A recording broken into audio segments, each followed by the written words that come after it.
This is TTS Times Wire News, providing fast and efficient narrations of the latest news articles for those on the go.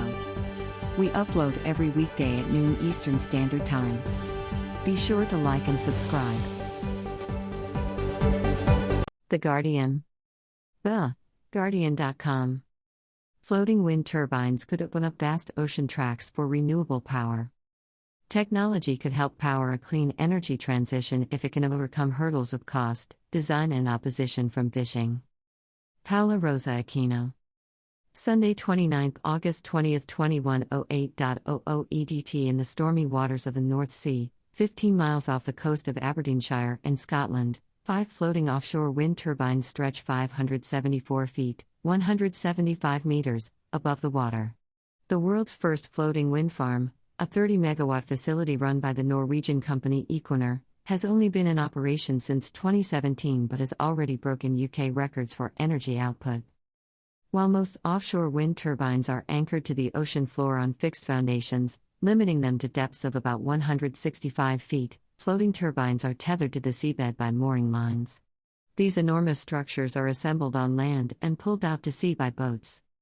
The ability to install turbines in deeper waters, where winds tend to be stronger, opens up huge amounts of the ocean to generate renewable wind power. Close to 80% of potential offshore wind power is found in deeper waters. In addition, positioning floating turbines much further off the coast helps avoid conflicts with those who object to their impact on coastal views. Floating offshore wind is still in its early stages, only about 80 megawatts of a total of about 32 gigawatts, 0.25%, of installed offshore wind capacity is floating.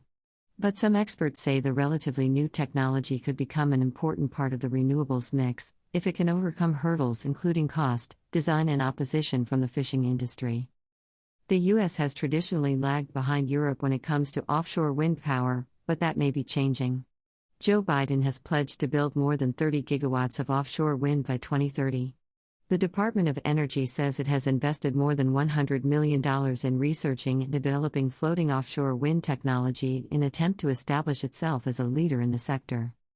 While the reliable winds and relatively shallow waters of the U.S. East Coast have made it the favored target for offshore wind projects, such as the recently approved large-scale Vineyard Wind off the coast of Martha's Vineyard, on the West Coast the waters are mostly too deep for fixed-platform turbines. It's here that advocates hope floating wind will take off. In May, the Biden administration and California's Governor, Gavin Newsom, announced a plan to bring floating offshore wind to California. They have identified 2 sites, a nearly 400-square-mile area northwest of Morro Bay, which could host 380 floating wind turbines, and another further north off Humboldt Bay.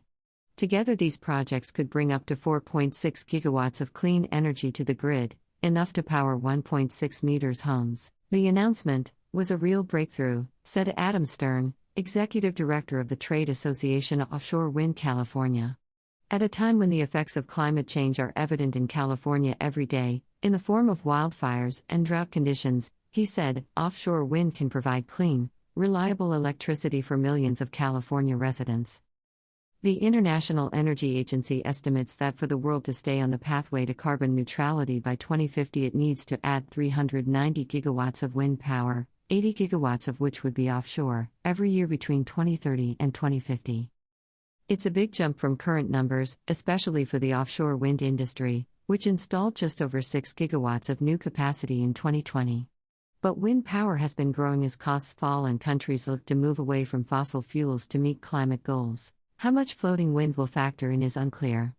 Countries including Norway, Portugal, South Korea, and Japan are installing or planning floating wind projects, with more than 26 gigawatts of capacity estimated to be in the pipeline, according to one estimate. Without a doubt, wind is a big part of the solution for going to zero, said Michael Weber, an energy expert and engineering professor at the University of Texas at Austin. But he believes floating wind is likely to take time to scale up, predicting that onshore wind and fixed-bottom offshore wind would dominate for the next decade. Big hurdles certainly remain. Cost is a significant one. Floating offshore wind generation costs are about double those of fixed offshore wind, although these are expected to fall as technology advances and supply chains improve. Estimates by the research body the National Renewable Energy Laboratory, NREL, suggests floating turbine projects could achieve cost parity with their fixed bottom counterparts around 2030. One wrinkle is the number of designs to anchor the floating turbines, which some experts believe will make it harder to drive down costs. There are three main designs. The Spar Buoy, the design of the high-wind floating turbines in Scotland, has a long, weighted cylinder tube which extends down from the turbine and below the ocean's surface to balance it. Semi-submersible platforms, which are the most common for installed and planned projects, are modular and made up of floating cylindrical structures secured by mooring lines. The tension leg structure has a smaller platform anchored to the seabed with taut mooring lines. "I've lost count of how many concepts are actually out there," said Po Wencheng, head of wind energy at the University of Stuttgart in Germany. Ford didn't make the car affordable for the big masses by making 30 different types of car, they just made a Model T. If we really want to lower the cost, we cannot tolerate so many different concepts, he said. Parts of the fishing industry have also expressed concerns that offshore wind could interfere with their equipment, obstruct fishing areas, and negatively affect their livelihoods. The first floating wind farm in the U.S. may end up in Maine, where the University of Maine, RWE Renewables, and the Mitsubishi subsidiary Diamond Offshore Wind are developing a small demonstration project that would generate 12 megawatts of energy. It has faced enormous opposition from lobster fishers who say the turbines interfere with their business. They reached a compromise in July. This pilot project will go ahead, but the state legislature approved a ban on new industrial wind projects in state waters until March 2031. Fishermen have rung alarm bells about California's projects, too. Far too many questions remain unanswered regarding potential impacts to marine life, said Mike Conroy, the executive director of the Pacific Coast Federation of Fishermen's Associations, in a May statement about plans for floating wind in the state. Walt Musial, NREL's lead of offshore wind research, said even a large-scale deployment of offshore wind along the east or west coast would take up only a tiny portion of the ocean and turbines would be carefully sited. But he stressed the continued need for good communication to ensure optimal coexistence, and to help the fishing community adapt and continue to access the space within the turbines for fishing. The California government foresees offering commercial leases for Morro Bay and Humboldt Bay next year.